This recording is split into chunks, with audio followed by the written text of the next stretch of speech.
राधे राधे। आज के इस वीडियो में मैं आपको बताऊंगा 5 ऐसी धर्मशालाओं के नाम और एड्रेस जहां पर आप 50 रुपये से कम में रुक सकते हैं, ठहर सकते हैं।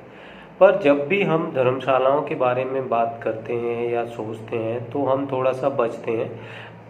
पर यहाँ पर आपको एक चीज़ मैं बता दूं कि अगर आप फैमिली के साथ में आ रहे हैं तो उस केस में आप अगर धर्मशाला में नहीं रुकना चाहते हैं तो वहाँ का फूड जो है जाके खा सकते हैं वहाँ पर जाके, क्योंकि धर्मशालाओं का जो खाना होता है वो बहुत अच्छा होता है। ये मैंने देखा है, बहुत अच्छा, एक तरह से प्रसाद बनाते हैं तो बहुत अच्छा होता है। ठीक है, तो चलिए हम जानते हैं सबसे पहली धर्मशाला जहाँ पर कि आप रुक सकते हैं। तो उसका नाम है पर्यटक सुविधा केंद्र, जो कि बस स्टैंड जो है वृंदावन का वहाँ पर है। ये गवर्नमेंट की तरफ से है। यहाँ पर क्या है कि आपको 50 रुपये में गद्दा मिल जाएगा और थाली खाने की मिल जाएगी। अब गद्दा का मतलब क्या है कि ये एक बहुत बड़ा हॉल होगा जहाँ पर कि लोग गद्दा डालकर सोते हैं। ठीक है, तो अब अगर आप फैमिली के साथ में आ रहे हैं तो ऑब्वियसली आप वहाँ पे नहीं जाते हैं ऐसी जगह पर जहाँ पर कि सुख सुविधाओं का थोड़ा सा वो रहता है।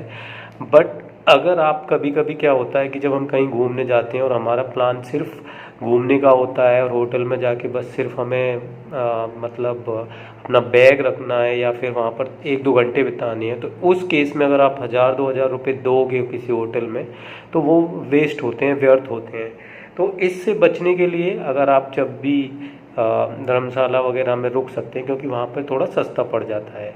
ठीक है, आप यहाँ पर पर्यटक सुविधा केंद्र में आपको एक गद्दा मिल जाएगा हॉल में, जिसमें आप गद्दा डाल के लेट सकते हैं, बाकी और भी लोग होंगे। ठीक है, और यहाँ पर आपको नॉन एसी और एसी कमरे भी मिल जाते हैं। ठीक है, एड्रेस आपको स्क्रीन पे दिख रहा है। एड्रेस आप उसको उसके अकॉर्डिंग जो है ढूंढ सकते हैं, गूगल मैप पे ढूंढ सकते हैं। नहीं तो वृंदावन में बहुत सारे ई रिक्शा वाले हैं, उनको अगर आप बता दोगे तो वो भी आपको 40-50 रुपये में वहाँ पहुँचा देंगे। और ये जो भी धर्मशालाएँ हैं ये सब प्रेम मंदिर और इस्कॉन के पास में हैं। ठीक है, दूसरी धर्मशाला है जिसको बिरला मंदिर धर्मशाला। ठीक है, अब यहाँ पर क्या है कि यहाँ पे फूड नहीं मिलेगा आपको, और यहाँ पे क्या है, यहाँ पे गद्दा मिल जाएगा, एसी नॉन एसी रूम भी मिल जाएंगे। बट ये जो धर्मशाला है ये आप जब मथुरा से वृंदावन की तरफ आते हैं तब रास्ते में पड़ती है, बिरला मंदिर के सामने है। ठीक है, यहाँ पर आपको AC room non AC room, but उसका चार्ज अलग होगा, 400 से 500 रुपये तक के बीच में होगा, उसका चार्ज अलग होता है। बाकी यहाँ पर आपको खाना मिल जाए, खाना नहीं मिलेगा, खाने के लिए आपको धर्मशाला के सामने बहुत सारे ऑप्शन मिल जाते हैं। बट यहाँ पर आपको एक गद्दा 20 रुपये का मिल जाएगा, जो कि वही एक हॉल में पड़ा रहता है जहाँ पर सारे लोग लेटे हुए होते हैं। तो अगर आप जैसे लड़के लड़कों का ग्रुप है तो आप इसको ऑप्शन को सोच सकते हो। नहीं तो यहाँ पर नॉन एसी और एसी रूम भी हैं, जो कि आप धर्मशाला में जाके डायरेक्ट कांटेक्ट कर लो तो, या फिर गूगल मैप वगैरह से अगर आपको कांटेक्ट नंबर मिल सकता है तो वो वहाँ से ले लो। क्योंकि इनके जो नंबर्स होते हैं ये फ्रीक्वेंटली बदलते रहते हैं इनकी जो, या फिर कांटेक्ट नंबर पे बहुत सारी कॉल्स आती हैं जिसकी वजह से ये नंबर बंद भी कर देते हैं। ठीक है, तो अब तीसरी जो धर्मशाला है वो है महाराजा अग्रसेन धर्मशाला, जो कि इस्कॉन और प्रेम मंदिर के पास में ही है। वो ही 1 या 1.5 किलोमीटर है, और यहाँ पर आपको एसी और नॉन एसी रूम भी मिल जाएंगे। और यहाँ की जो थाली है वो 100 रुपये की थाली है।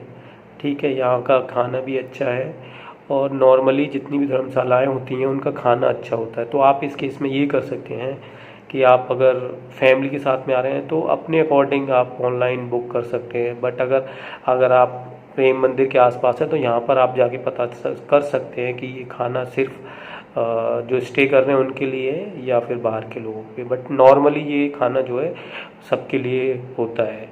ठीक है, अब हमारी जो नेक्स्ट धर्मशाला है वो है फोगला आश्रम धर्मशाला, जो कि अगेन रमन रेती में है और सेम उसी एरिया में है, प्रेम मंदिर और इस्कॉन के आसपास ही है। यहाँ पर आपको ब्रेकफास्ट जो है 30 रुपये में मिल जाएगा और लंच जो है 60 रुपीज़ में मिल जाएगा। बहुत बढ़िया ब्रेकफास्ट और लंच मिलता है, ठीक है। और सबसे आखिरी जो 5वीं धर्मशाला है वो है श्री कृष्णा प्रणामी परम धाम, ठीक है। यहाँ पर भी आपको वही नॉन एसी वैसी रूम मिल जाएंगे और यहाँ पर जो आपका मैट्रेस है वो 70 रुपये का होगा। तो ये थी 5 धर्मशालाएँ जिनके एड्रेस मैंने आपको बता रखे हैं। आप अपनी सुविधा के अनुसार आप यहाँ पर जाकर स्टे कर सकते हैं। यहाँ पर मैं एक और बात बताना चाहता हूँ आपको कि अगर आप किसी बड़े त्यौहार पर आ रहे हैं वृंदावन, जैसे कि श्री कृष्ण जन्माष्टमी, होली, तो इसमें थोड़ा सा डाउटफुल होगा क्योंकि तब उस टाइम पे इतना रश रहता है, इतनी पब्लिक आती है। तो उस केस में अगर अगर होटल वगैरह नहीं मिल रहे हैं तो यहाँ पे आप जाके पता कर सकते हैं। बट यहाँ पर एक और बात मैं आपको बताऊंगा कि अगर आप अपने दोस्तों के साथ में, यानी कि लड़कों के ग्रुप में आ रहे हो, तो आप यू कैन स्टे इन धर्मशाला, ठीक है। और खाना वगैरह अच्छा रहता है। अगर फैमिली के साथ में आ रहे हो तो भी यहाँ पर आप अपने एसी और नॉन एसी रूम देख सकते हो। और अगर आप ऑनलाइन बुकिंग करते हो तो यहाँ पे खाना अच्छा मिल जाएगा, क्योंकि खाने में ये है कि वृंदावन में आपको खाना प्रसाद की तरह मिलेगा, ठीक है। तो आपको अगर ये वीडियो पसंद आई है, अगर आपको ये इन्फॉर्मेशन पसंद आई है, तो इस इन्फॉर्मेशन को अपने दोस्तों के साथ में भी शेयर करना, जिससे कि उनको भी अगर इस तरह से अगर कोई प्लानिंग करनी है तो वो प्लानिंग कर सके। तो ठीक है, मिलते हैं किसी और वीडियो